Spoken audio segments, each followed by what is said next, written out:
From the familiar skyline of New York, it is 9 days by boat, 9 hours by air, and 9 seconds by the motion picture camera to the somewhat different skyline of the northern shore of South America. Would it be well, perhaps, before we go any further, to refresh our memory as to just where South American countries are? Let's take a moment to do that. The South American route of the Pan American Highway is in the north twofold. One road coming down from the Panama-Colombia border to Bogota, capital of Colombia, the other connecting Bogota with Caracas, capital of Venezuela. Proceeding southward along a coastal route, the highway passes through Quito and Lima and then branches. One route proceeds down the west coast through Valparaiso and Santiago, capital of Chile, and thence crosses the Andes and reaches Buenos Aires, capital of Argentina. The other branch goes eastward to La Paz, capital of Bolivia, and then turns, crossing into Argentina to join the other route at Buenos Aires. A spur projects northward to Asunción, capital of Paraguay. At Parana, Argentina, another spur strikes eastward, and at Porto Alegre, Brazil, meets that important part of the highway which, beginning at Buenos Aires, proceeds through Montevideo, capital of Uruguay, and then along the Atlantic coastal route to Rio de Janeiro, capital of Brazil.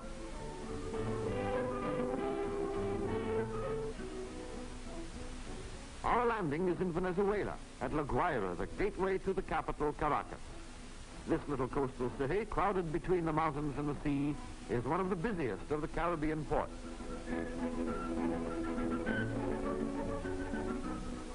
An important member of the Paul Price Herbert Lanks expedition, our expedition, goes ashore, for this tour is to be by automobile.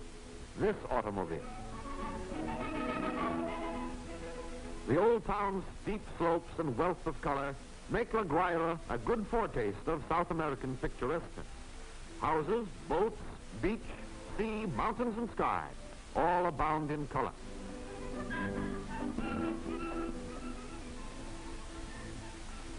Now for the first stage of our tour, across Venezuela with a side trip to the oil fields. On leaving the Caribbean coast at La Guaira and setting off across country, you find yourself climbing abruptly into rugged country. The great slopes and mountainous masses which come close to the coast here are really a lateral range of the mighty Andes.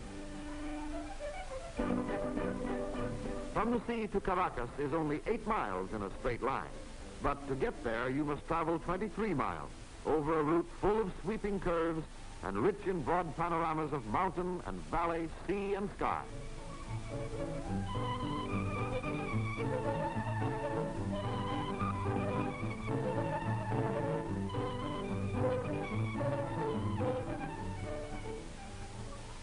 One striking thing about Caracas is its fabulously picturesque setting in a valley of the coastal range at an elevation of 3,000 feet.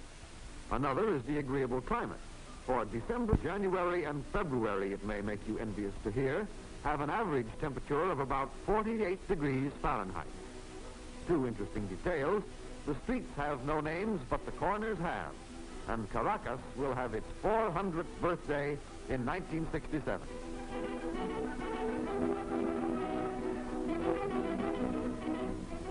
A detour to the eastward of Caracas, before we head toward the Colombian border, reveals engaging glimpses of the Venezuelan backcountry.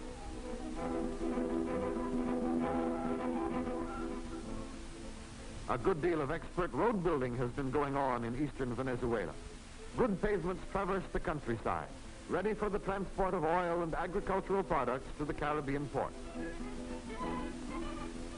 Before we in North America can have our coconut custard pie, somebody has to deal with the original coconuts in this fashion. Not all coconuts attain the distinction of coconut custard pie. Some of them wind up in candles or margarine. We're well to the west of Caracas now, and bound for the famous oil fields of Maracaibo. The roads, part of the Pan American highway system, are excellent in this region.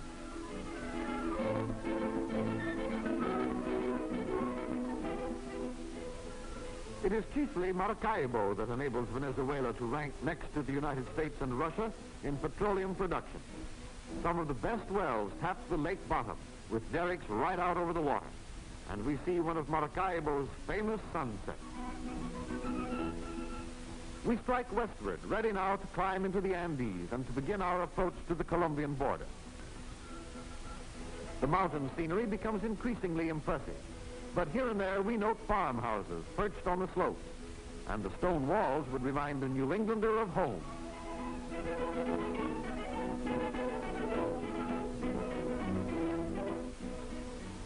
The Indian farmer folk hereabouts have a method of threshing that is new to us.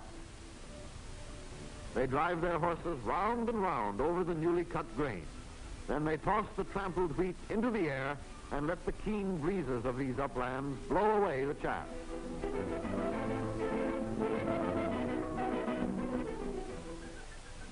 The mountain towns tucked away in the Andes at elevations of 5,000 feet and more are friendly, charming places, bits of old Spain put here centuries ago and still almost unchanged.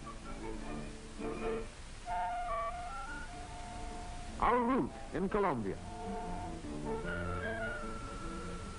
Huge plaza and the old cathedral are still pretty much as they were in colonial days. The road to Bogota. These Colombian highways are good all-weather roads, though paved only when entering cities. Bogota is on a lofty, broad plain up in the eastern range of the Andes. Let no one think of this handsome, highly civilized capital as a tropical city. Its elevation is 8,500 feet, and if in Caracas you go outdoors to find the cooling breeze, here in Bogota you go out in the sun to keep warm. Bogota is old, too. Before the Spaniards came, the capital of the Indian Empire was here. West of Market Day at Sopetan, one of the mountain villages.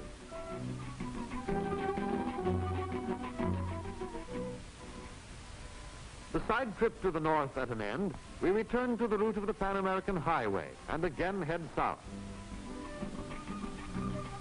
A small town scene worth recording, the oxen in the square at La Union and a fine old church. Just before crossing into Ecuador, we find the town of Ipiales full of color and activity, for luckily we are passing through on Saturday, Market Day. Most of the buyers and sellers are Indians, who come here, whole families of them, and many from considerable distances. The Indians love their markets. They have a grand time.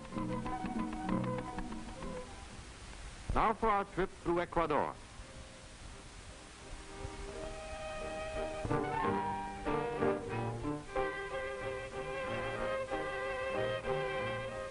In many of these mountain villages, the admirably simple and sufficient economic life of the Indians is open for all to see.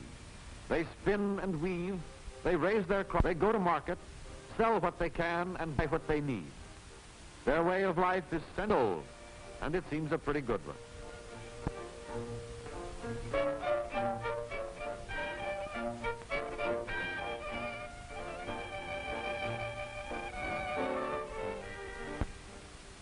Sheep on the way to the market we have just left, and they're very busy shepherdess. This monument at San Antonio sits squarely on the equator. Here, according to one small boy, a menagerie lion runs around the earth, dividing it in half.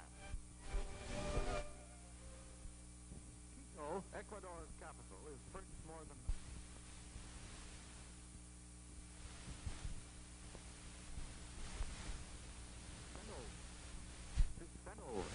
And this is a pretty good one.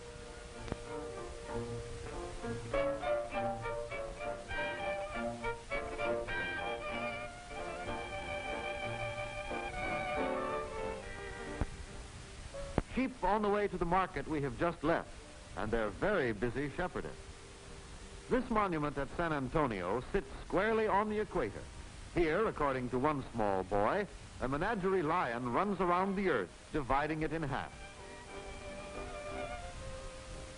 Quito, Ecuador's capital, is perched more than 9,000 feet up in the mountains, and the climate is delightful. Quito is rich in history, for here was an Inca city before the Spaniards came. It is rich in churches, too, fine old structures dating from colonial days. At the Tuna River, our traveler's way was blocked, You can't drive a car over this fragile, narrow bridge. So just to prove that he can get across anyway, our Mr. Lanks takes to walking and sends the car on a detour. On the little native farms, the juice of the sugar cane is extracted by oxen power. The juice is afterwards boiled down and poured into molds for native consumption. This method hardly provides a part of Ecuador's export crop. The Pan-American Highway traverses many fertile valleys which grow sugar, cotton, coffee, rubber, and an unending variety of agricultural products. The highway is becoming an economic lifeline to hundreds of communities, releasing surplus commodities to outside markets.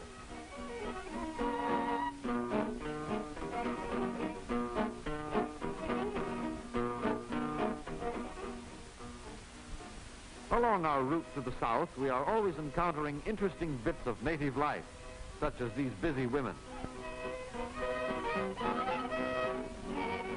They're digging potatoes.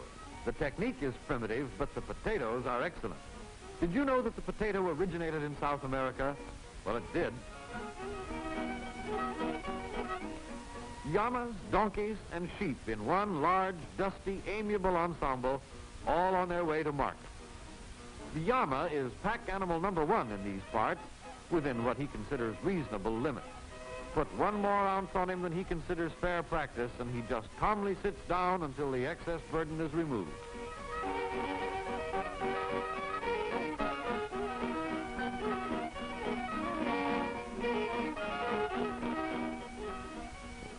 On market day, Riobamba is a maze of highly colored activity.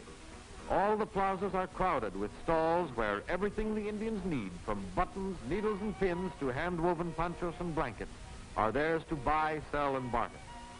This is one of the most famous of all the many South American native markets.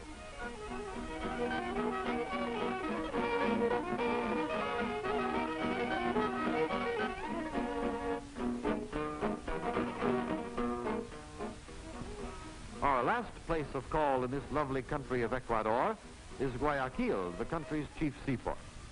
Guayaquil is charming, even if it is as hot as Quito is cold. The route in Peru is, in general, along the coast. It doesn't happen often, but once in a while there are freak heavy rains in the desert of northern Peru, with sad results to the roadway. The road for miles and miles runs close to the sea. In the northern countries, it was mountains and more mountains. Here in Peru, the desert and the sea are our companions.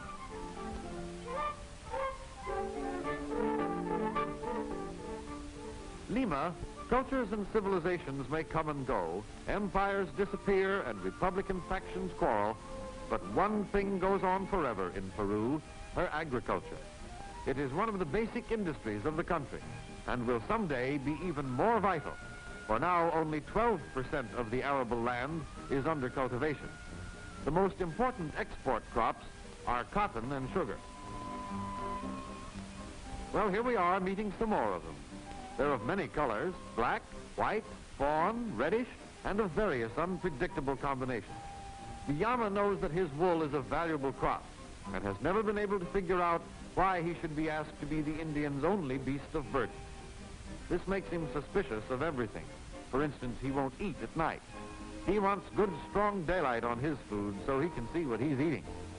And being really a sort of camel, he spends a good deal of time sadly wondering why he isn't more like other camels. Now begins one of the greatest adventures of the entire trip, up to and over the 16,000-foot Anticona Pass, right over the top of the Andes. We are now approaching the pass, which will lead us to the highest road in the world, 1,000 miles long, in Bolivia, highest of South American capitals, 12,000 feet up in the mountains. Now we have reached Anticona Pass itself. The snow-strewn heights are bathed in brilliant sunshine, and the beauty of the scene is unforgettably awe-inspiring.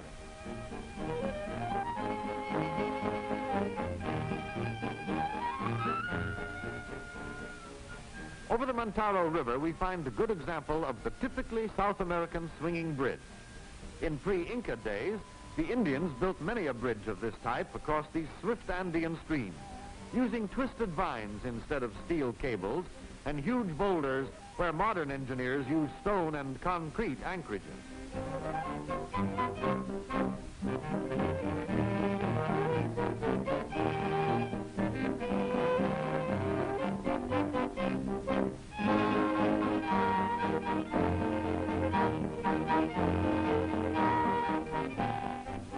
Along our way, we have the luck to see the Indian festival called Tumbar el Monte. The participants arrive by bus, a luxury unknown to the primitive originators of this old ceremony.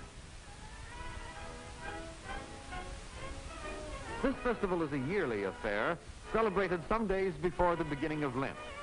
The Indians put on their gayest clothes, and according to them, they add to their glamour by generous splotches of talcum powder, which they have thrown over each other.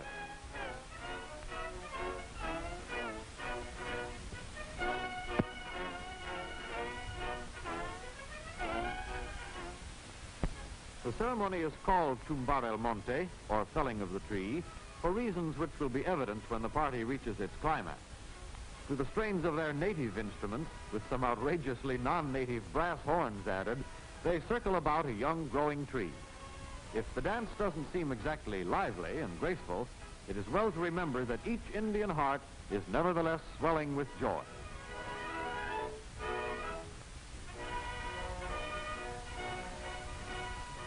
At intervals, one of the dancers pauses to take a cut at the tree with an extremely modern axe. They all manage to take a turn at doing this. Finally, the tree is felled, and that is the end of the ceremony.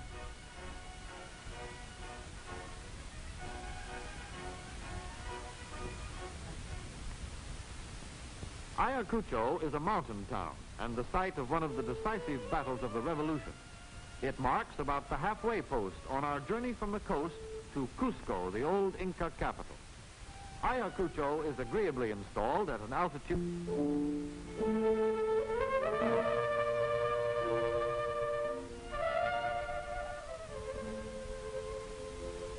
off again toward Cusco. It is well to remember that here we are not on the main Pan-American highway, but off on a side trip to the Inca capital. Indian herders with slings, keeping their cattle and horses together by a method peculiar to this part of the world.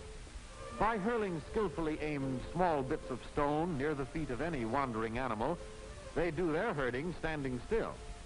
The sling is probably a good deal like the weapons the Incas tried to use against the invading Spaniards.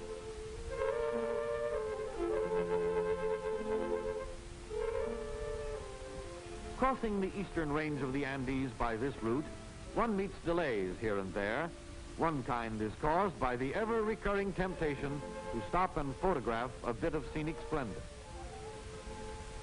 Another source of delay is the not infrequent landslides, which bring boulders down onto the narrow roadway.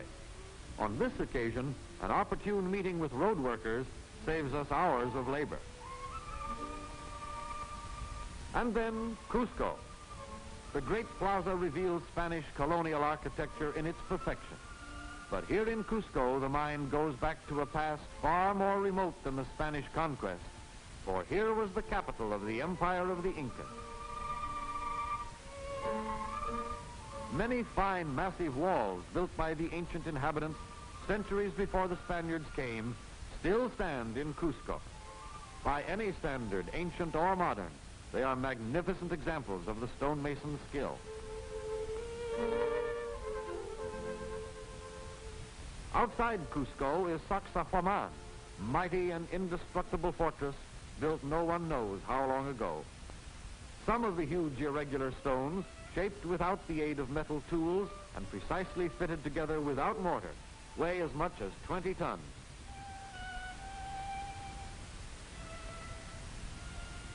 At Machu Picchu, about 50 miles from Cusco, is another stupendous ruin, disclosed to modern eyes only in 1912.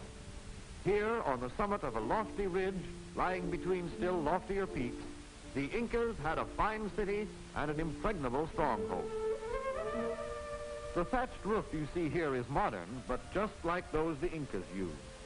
The Inca thatching and wooden roof beams, of course, disappeared ages ago, but the ancient masonry stands century after century.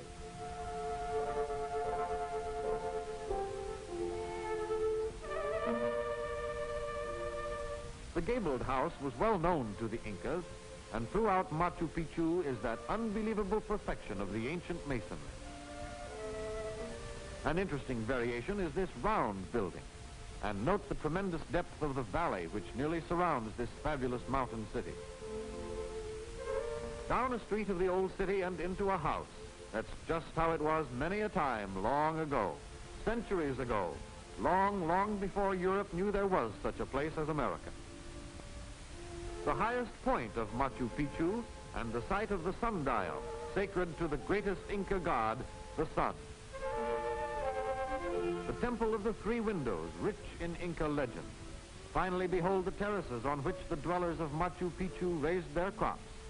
The Incas were the only early Americans who understood the use of fertilizer. Believe it or not, you are looking at an Inca farm. After a drive full of difficulties over narrow mountain roads, our reward is the first glimpse of Lake Titicaca. Here is a sea 4,000 square miles in area, navigable to big steamers, and yet it is more than 12,500 feet up in the air.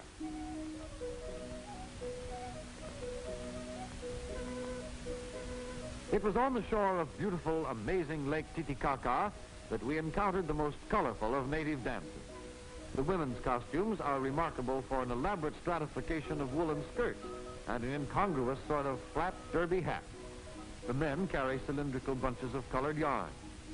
The dance itself is far more animated than many other dances of South American Indians, with a lot of emphasis on gyration and the movement of everybody in a large circle.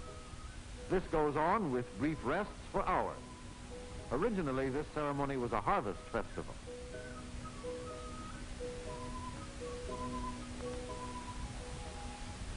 Calls for a dash into Bolivia and a look at La Paz. Suddenly revealed in a great mountain bowl is La Paz, the Bolivian capital. Here is the highest of all the great South American cities, 12,000 feet above sea level. The Spanish influence is far less evident than in Caracas, Bogota, Quito, or Lima. There is much new building in the modern manner, and there is the constant impression that very little of the city is on level ground. The snow-capped mountain of Illimani is a near neighbor and a mighty impressive one.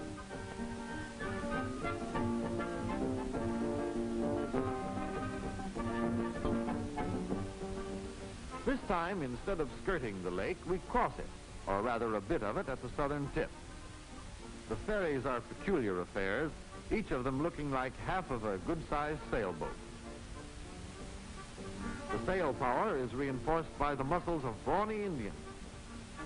For the 2-mile sail, the fare is only 10 Bolivianos, about 18 cents in United States money.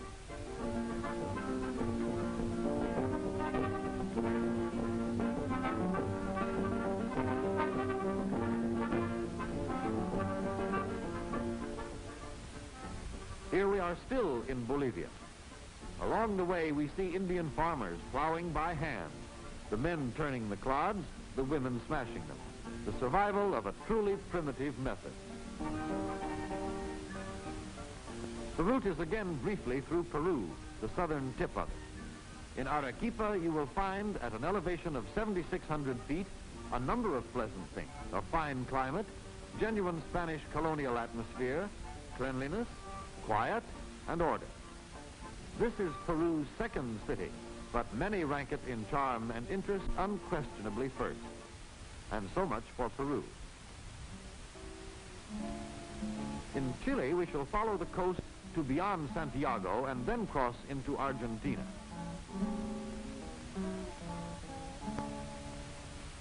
The route along the coast of Chile, in other words, this part of the Pan American Highway, is generally straight and level over the desert.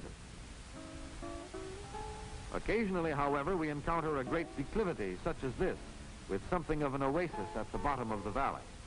But so dry is this country that the attempts at agriculture are carried on only by means of irrigation.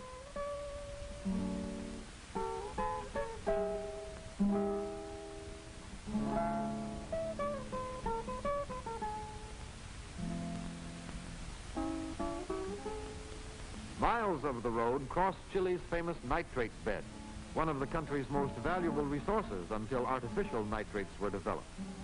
On these dry coasts, too, you get an intimate first-hand acquaintance with what a South American roadway can do in the way of dust.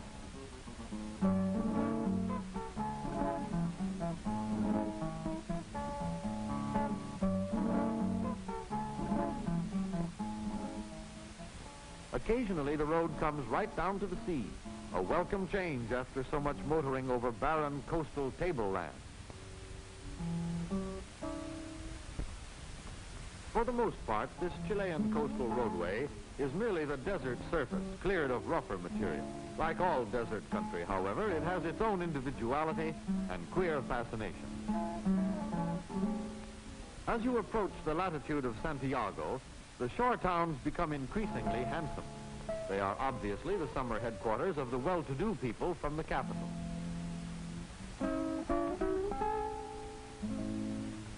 We turn away from the Pacific and head for Santiago, over one of the best parts of the Pan American Highway. Santiago is another of those South American capitals blessed with a perfect combination of altitude and latitude. It has a lovely climate, and it has a charming identity all its own. As one sees very well from one of the finest parks in the world, on Santa Lucia Hill, Santiago is a beautiful place in a fine natural setting. Besides being the center of Chile's industry and government, Santiago is notable for its good food, its good-looking women, and its good books. A fine place, this Santiago. Another side trip now to lofty Uspallata Pass and the famous statue of Christ on the Chilean-Argentine boundary. The approach to the pass is a complex system of curves and hairpin turns.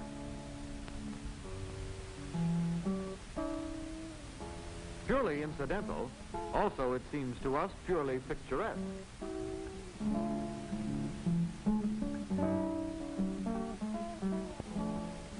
Now we are approaching the pass. We are in the neighborhood of the highest of all the peaks in the Andes, and that means the highest in this hemisphere.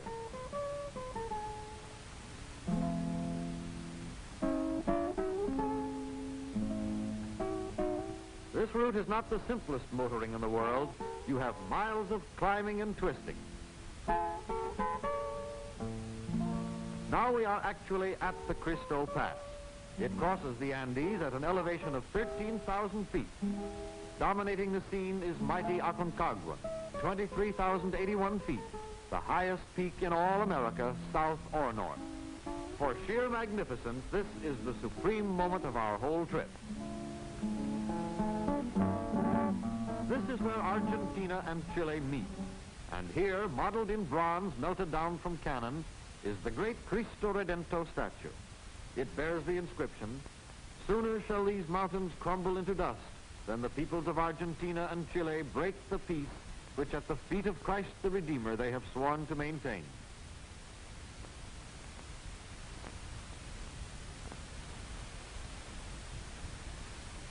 Instead of proceeding to Buenos Aires by the Pan American Highway, we shall now turn south for our visit to the tip of the continent. The further south one goes in Chile, the more it becomes like the eastern part of the United States. Topography, climate, vegetation, and people are all much like those at home. The final Chilean episode was a lengthy introduction to about 12,000 Argentine sheep on their way to Santiago. Even before entering Argentina, we were ready to believe it a great sheep country. Our route in Argentina, down to the Cape and back to Buenos Aires. Our road south in Argentina is by the westernmost route we can find. Often this is picturesque, hilly farming country, and most certainly it is lake country. We are now on the shore of one of those lovely lakes of Argentina, Lake Gutierrez. It may be a surprise to you, as it certainly was to us, to learn that down here in the southern part of South America, there is a lake country which rivals that of Minnesota or Wisconsin or the Adirondacks. In Patagonia, the road is merely the gravelly surface of the pampas. Someday, maybe, an extension of the Pan American Highway may reach way down here. As it is, the road workers do what they can. To the old sheep herder, this is all a great waste of time. What good are roads to him? After the desolate pampas, and once getting thoroughly lost, it's a great relief to reach Magallanes, the point furthest south accessible by car. It is about as far south of the equator as Hudson Bay is north of it.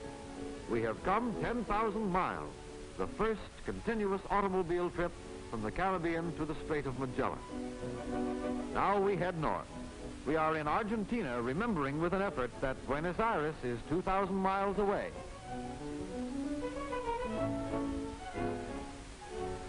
Road building further north on a detour near the coast.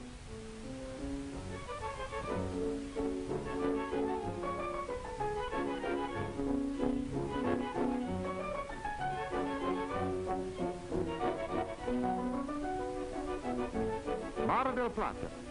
The recipe for this famous resort would seem to be to take a bit of the best of the French and Italian Riviera, Miami, Palm Beach, and the California shore places, and mingle them into one beautiful and luxurious whole.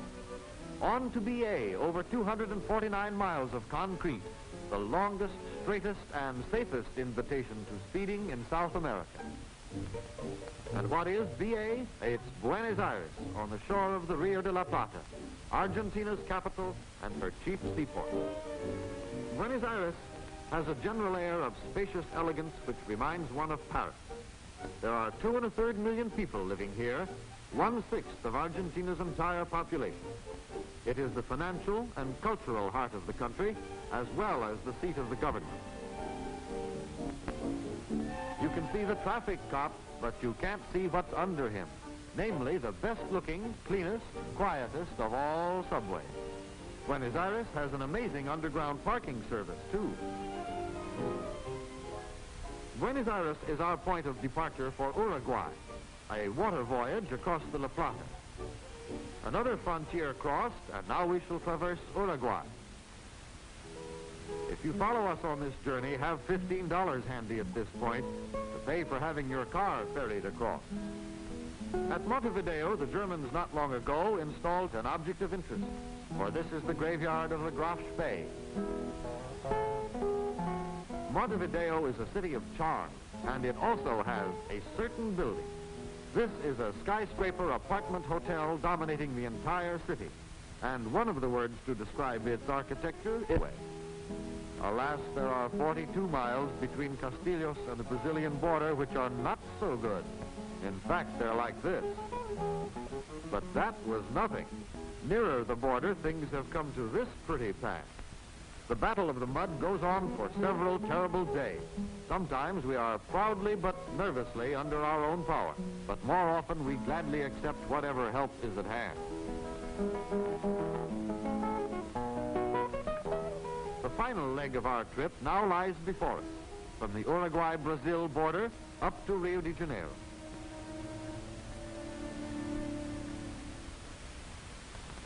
Here we are at the comfortable little city of Rio Grande.